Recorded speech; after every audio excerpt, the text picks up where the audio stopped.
Good morning, students.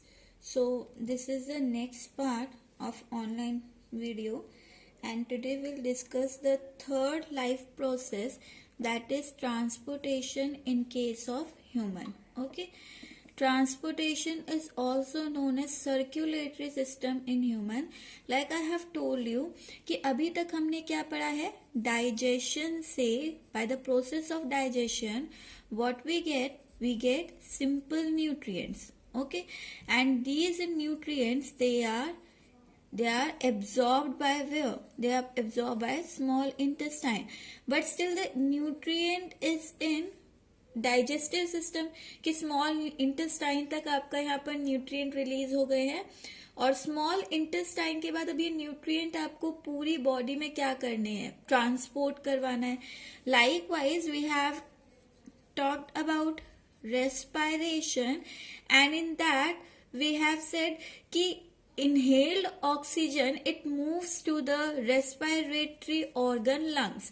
तो यहाँ पर डाइजेशन में न्यूट्रिएंट, रेस्पिरेशन में आपका ऑक्सीजन अभी कहाँ है, आपके डिफरेंट सिस्टम में है. ये स्मॉल इंटेस्टाइन में है, ये आपका लंग्स में है, but we have to transport all these nutrient and gases in each cell of our body. हमें क्या करना है भाई, इस ऑक्सीजन को भी हर सेल तक पहुंचाना है, इस ऑक्सीजन को भी हर सेल तक पहुंचाना है, and this nutrient they also going to reach up to this cell के न्यूट्रिएंट को भी यहाँ पर आपका क्या करना है, आपको ट्रांसपोर्ट करना है.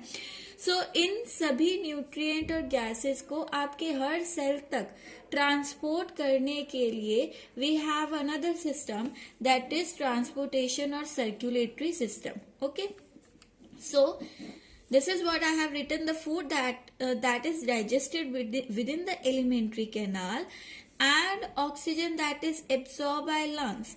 This has to be made available to all cells, and for these we need a system called circulatory system. As we are talking about human, so in human the circulatory or transportation system it is made up of few components. And what are those components? हमारी body में circulatory system के कुछ component होते हैं. In that the first is transporting material, कि आपका ये oxygen और न्यूट्रिएंट जो है इसे ट्रांसपोर्ट करेगा कौन. तो हमारे पास एक ट्रांसपोर्टिंग मटेरियल है which is the connective tissue called blood.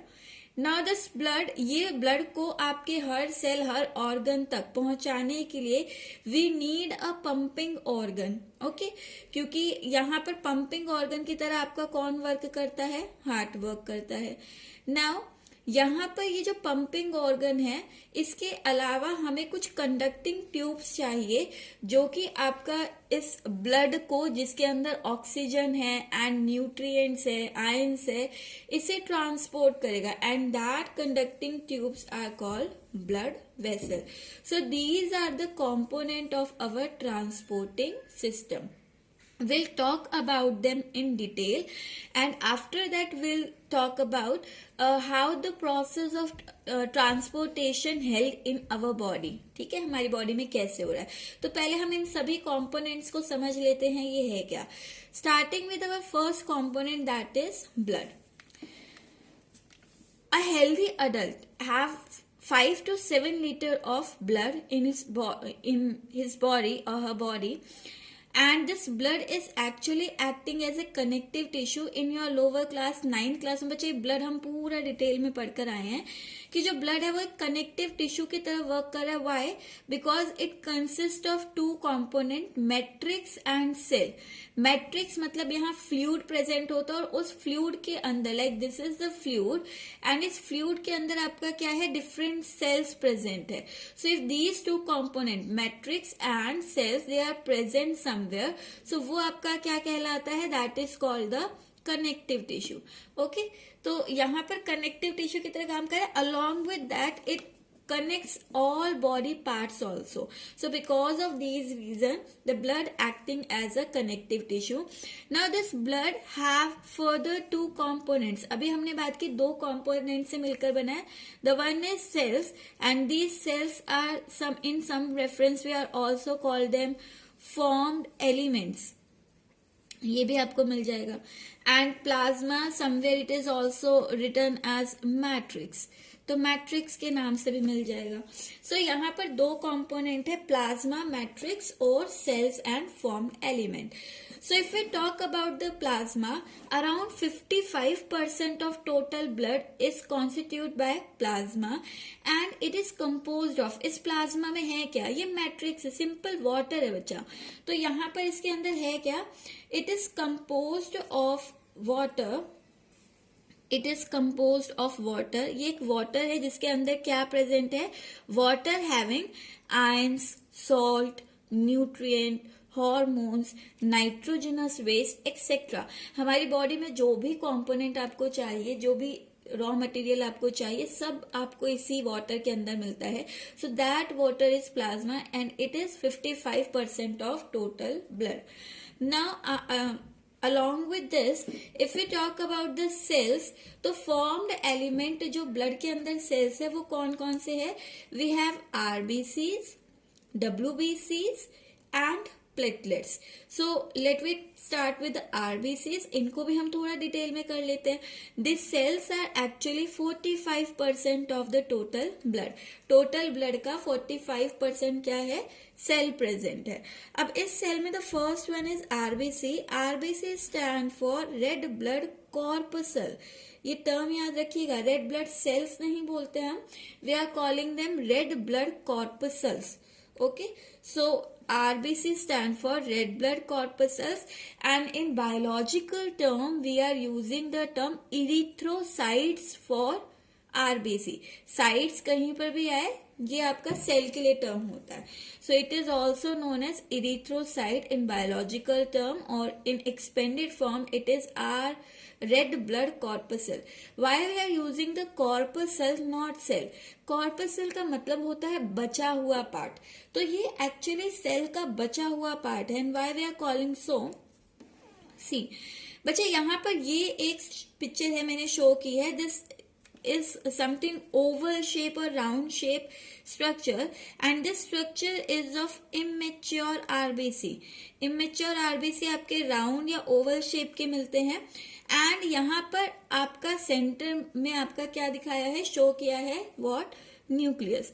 So anything which constitute cytoplasm, nucleus and cell membrane. तीन चीज होनी चाहिए, cell membrane, then cytoplasm, then nucleus. If the three components are present, we are calling it a cell. तो immature RBC को हम क्या कहते हैं, सेल कहते हैं, क्योंकि इसके पास तीनों कंपोनेंट है.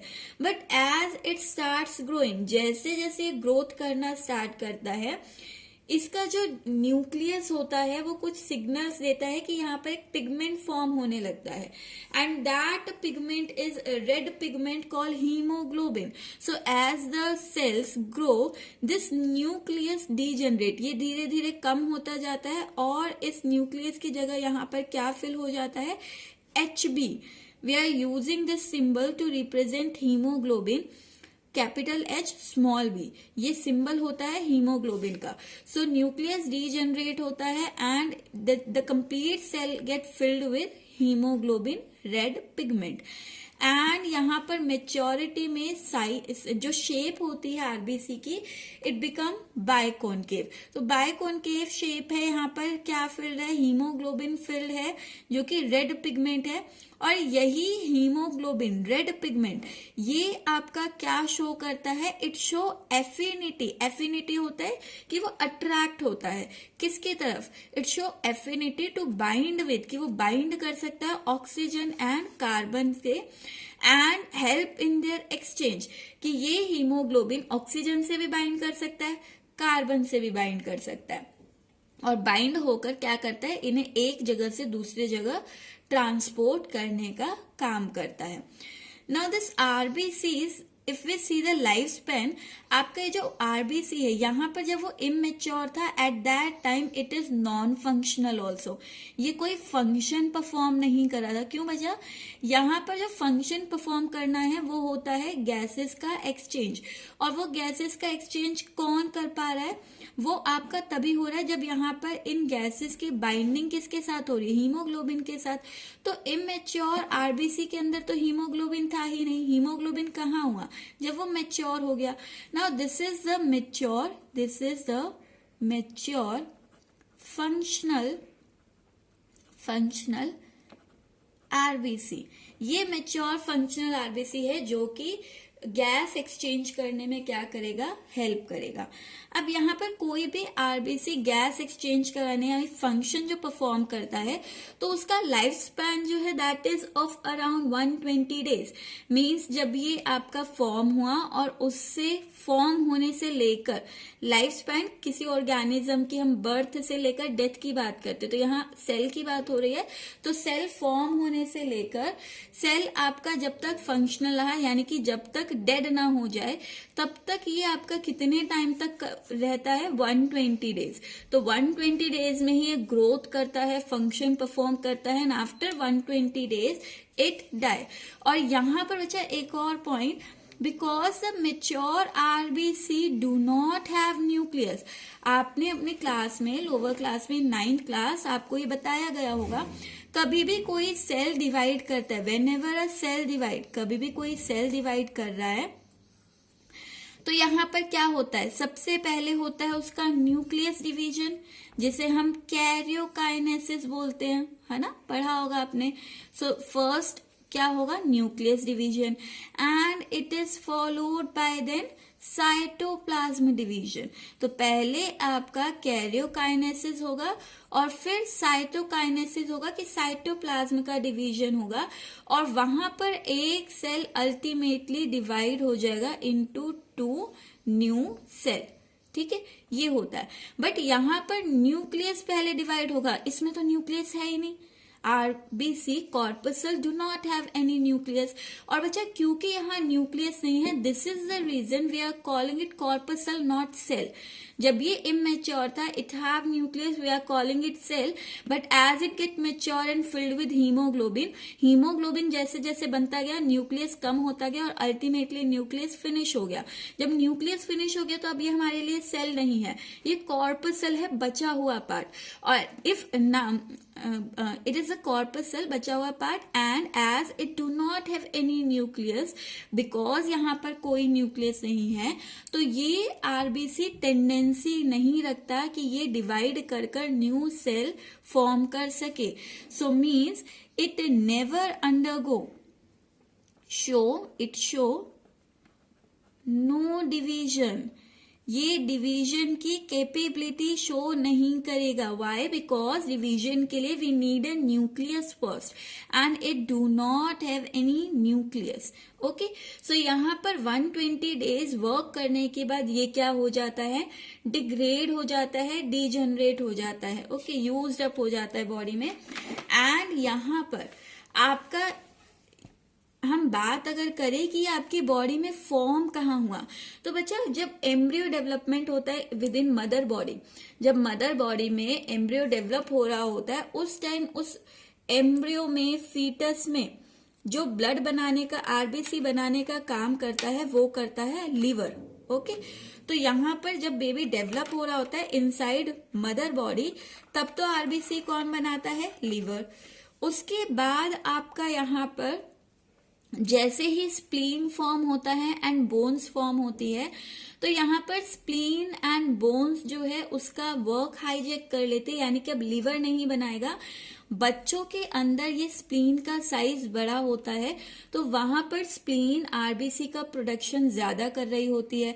बट जैसे जैसे हम मेच्योर होते हैं, क्योंकि शुरू में बच्चों की बोन्स जो होती है वो डेलिकेट होती है. बोन मैरो क्या है, जब बोन पूरी तरह से डेवलप हो जाती है तो हम कहते हैं बोन भी एक तरह का क्या है, कनेक्टिव टिश्यू है. तो यहाँ पर भी इनसाइड एक सेमी सॉलिड मैट्रिक्स प्रेजेंट होता है, खाली नहीं होती आपकी bone. Okay, it is not empty from inside. So it is filled with a semi-solid matrix, and that matrix, semi-solid matrix, is what? Bone marrow. And this bone marrow is forming the RBC, कि ये bone marrow ही क्या बनाता है, RBC.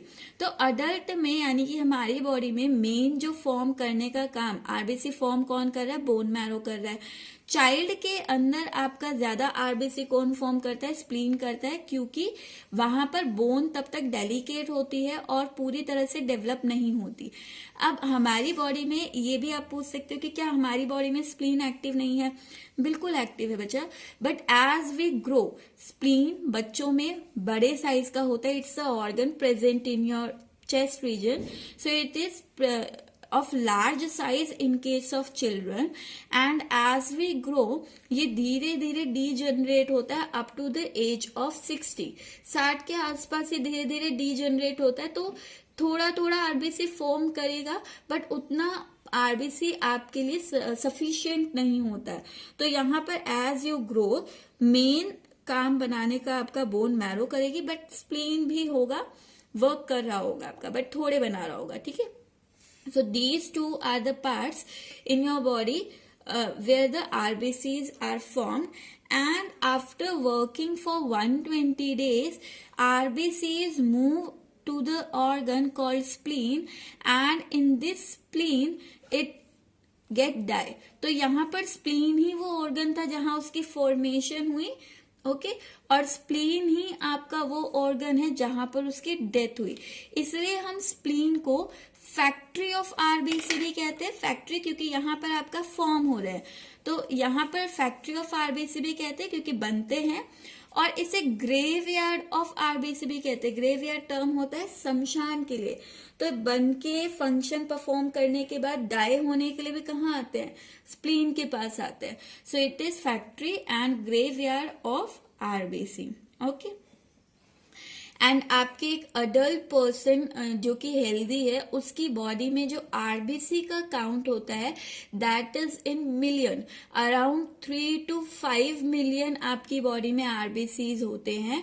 And if I talk about haemoglobin, if we talk about haemoglobin, तो haemoglobin pigment अगर हम बात करें फीमेल के केस में we are using this symbol for female and this symbol for male. तो फीमेल्स के अंदर, right now I write it down, अभी आप भूल सकते हो ना। सो फीमेल्स के अंदर जो हीमोग्लोबिन है दैट इज अराउंड 12 to 13 ग्राम पर 100 ml।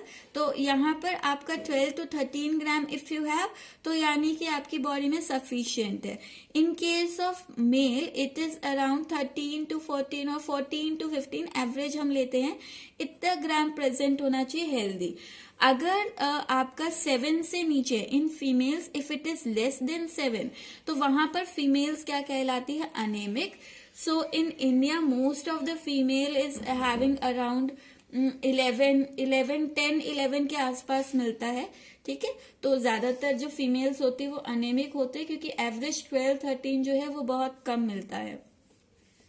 उसका भी रीजन है, will talk about this also sometime. Now the second cell we'll talk about is WBC, and WBC stand for white blood cell. As we are saying it is white blood cell, so these WBCs are actually what they are colorless. RBCs are pigmented, having red pigment, जिसकी वजह से उनका colour भी क्या था, reddish, and they are white blood cell. They do not have any kind of pigment, so they are colorless. Their lifespan is of around 3 to 4 days.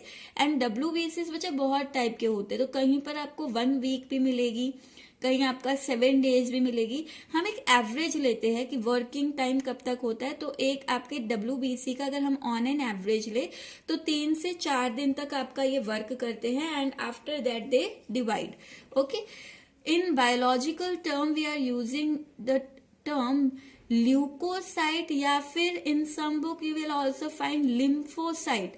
Lymphocyte is actually the type of WBC। तो leukocyte is the biological name for WBC। 3 to 4 days active रहते हैं, colourless होते हैं, and they are formed in, कहाँ बनते हैं, so they are formed in bone marrow, we have already taken this term. They are forming in tonsils also. And what is tonsil? आपने पढ़ा होगा, कई बच्चे कहते हैं टॉन्सिल हो गया। Tonsil is actually the ring present in our neck region, it is not a disease.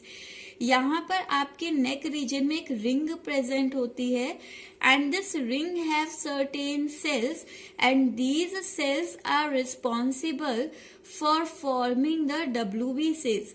इस रिंग का नाम होता है वैल्डेयर रिंग। आपको याद करने की जरूरत नहीं है, हायर क्लासेस में होती है।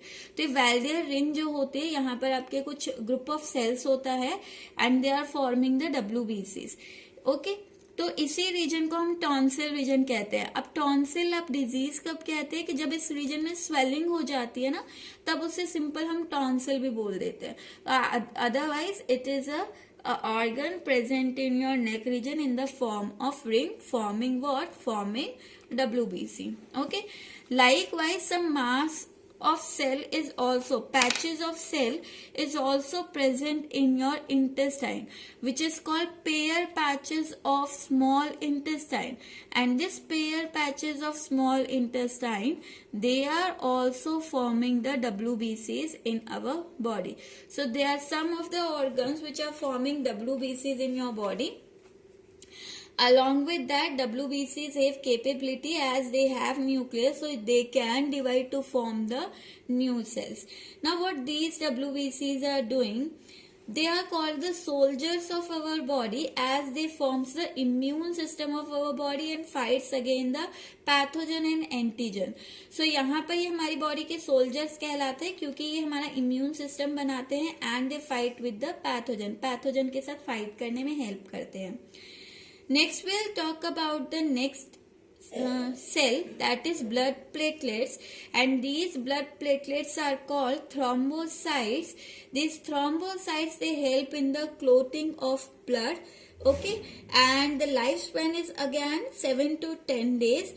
ये आपका hundreds में present होती है। Similar आपके जो WBCs है वो 60 to 80,000 के अप्रॉक्स नंबर में होने चाहिए in a healthy person. Okay, so this is all about the cell, और we can say our first part of transporting component. Blood की हमने कंप्लीट बात कर ली। Now will talk about the next, that is pumping organ. If it say talk about pumping organ, तो बच्चा हमारा जो हार्ट होता है, आज सिर्फ स्ट्रक्चर की बात करते हैं। अगर इस स्ट्रक्चर को देखें तो हमारा हार्ट एक मसल से बना हुआ स्ट्रक्चर है जिसे हम मायोजेनिक कहते हैं। तो मायोजेनिक नेचर शो करता है, मींस ये आपका किससे बना हुआ है? मसल से बना हुआ है। इसका साइज फिस्ट के बराबर, फिस्ट होती है आपकी मुट्ठी, तो अगर आप मुट्ठी बंद करते हैं, the size of the heart is similar to our fist. Weight कितना है? इफ वी सी फीमेल के केस में और मेल के केस में, फीमेल के केस में 250 to 280 ग्राम अप्रोक्स मिलता है and in case of male ये 280 to 300 ग्राम अप्रोक्स मिलता है। 300 350 भी लिख देते हैं, तो अप्रोक्सीमेशन में लेते बच्चा हम। यहाँ पर वेट जो है 280 ग्राम के approx in female and 300 gram के अप्रोक्स इन मेल आपको मिलता है। Now what you have to learn, आपको यहाँ पर डायग्राम बनाना सीखना, और सिर्फ आज हम डायग्राम की बात करेंगे। So if we see the diagram, तो डायग्राम में बच्चा ऊपर के साइड आप देखोगे ये थोड़ा ब्रॉड होता है। एज वी मूव डाउनवर्ड ये आपका टिप रीजन पे क्या हो जाता है? नैरो हो जाता है। So I have drawn by pencil ताकि आपको साथ साथ ड्रॉ करवा सके। ये आपका है ऊपर, आपने इस तरह से ब्रॉड दिखाया and as you go downward, जैसे जैसे आप नीचे जाएंगे यहाँ पर ये क्या होता जाएगा? नैरो होता जाएगा। ये आपका स्ट्रेट भी नहीं होता बच्चा, ये थोड़ा टिल्टेड होता है। हार्ट आपके थोरेसिक चेम्बर, लंग्स में हम बात कर चुके, थोरेसिक कैविटी चेस्ट रीजन में रिब्स के अंदर प्रेजेंट है। और मैंने एक लंग ड्रॉ किया था लेफ्ट साइड पर जिसमें मैंने एक हार्ट नॉच दिखाया था, ये हार्ट उसी में फिटेड होता है।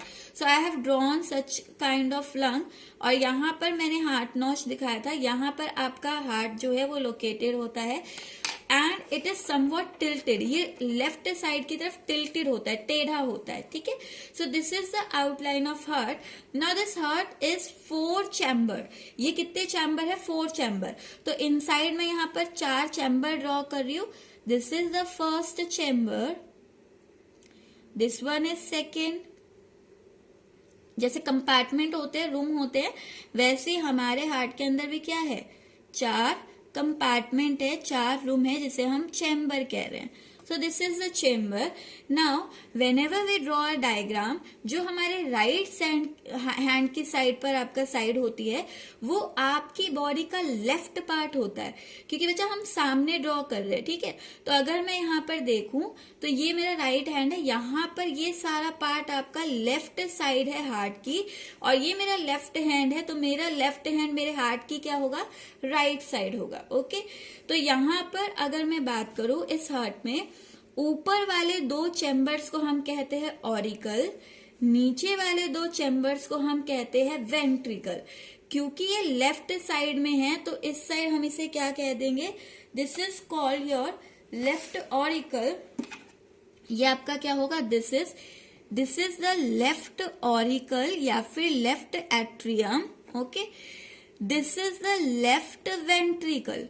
हमने क्या कहा, ऊपर दोनों ऑरिकल होंगे, नीचे दोनों वेंट्रिकल होंगे. एंड क्योंकि ये राइट साइड है तो this one is the right auricle and this one is the right ventricle. Okay, अब इसके अलावा आपकी हार्ट की एक प्रोटेक्टिव लेयर होती है. So this is outer most layer is a protective layer, और ये प्रोटेक्टिव लेयर आपकी क्या कहलाती है, the outer most protective layer is called pericardium. क्या कहते हैं, पेरिकार्डियम. तो pericardium is what, it is outer most protected layer. Left auricle हमने शो कर ही दिया है, एब्रीवेटेड फॉर्म में लिखा है, फुल फॉर्म मैंने आगे लिखी हुई है.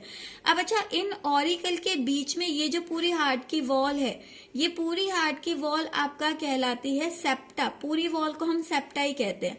अगर ये वॉल हम बात करें ऑरिकल्स के बीच की, यानी कि दिस रीजन, तो हम इसे कह देते हैं नाम इंटर. इंटर मतलब होता है बीच में, किसके बीच में है, ऑरिकल्स के बीच में. तो we are calling inter auricular septa. Septa मतलब होता है वॉल, दीवार. तो इंटर ऑरिक्यूलर सेप्टा, क्योंकि ऑरिकल के बीच में. लाइक वाइज वेंट्रिकल्स के बीच में जो होगी दिस रीजन, ये complete region, so this is called inter, क्योंकि बीच में है किसके, वेंट्रिकल्स के, इंटर वेंट्रिक्यूलर सेप्टा. ओके, अब यहां पर ये वाला रीजन देखो, ऑरिकल और वेंट्रिकल के बीच में भी तो ये है, तो ये पार्टीशन कर रही है किसका, ऑरिकल और वेंट्रिकल को हम डिफ्रेंशिएट कर पाए, तो ये बीच में पार्टीशन वॉल है, दिस वॉल, ये region, the partition region which differentiate between auricle and ventricle. This region is called, ऊपर पहले क्या है, ऑरिकल, तो हम क्या नाम लिखेंगे, ऑरिक्यूलो, क्योंकि ऑरिकल पहले है. फिर नीचे क्या है, वेंट्रिकल, ऑरिक्यूलो वेंट्रिक्यूलर सेप्टा. तो सारी वॉल्स के हमने नाम लिख दिए. Okay, now move to the next part. अब यहां पर ऊपर मैंने आपको कुछ डक्ट दिखाई है. इन डक्ट के बारे में हम डिटेल में करेंगे, अभी आपको सिर्फ ड्रॉ करना बता देते हैं. लेफ्ट ऑरिकल से आपको ज्वाइन करनी है ये डक्ट. ओके, फिर इस डक्ट से आपका एक और इसके पास डक्ट है, इसे हार्ट के अंदर कहीं ज्वाइन नहीं करना, आपको बाहर रखना है. इनका क्या काम है, will talk about that in the next video. और ये आपको सबसे थिक दिखानी बचा, this is the thickest one.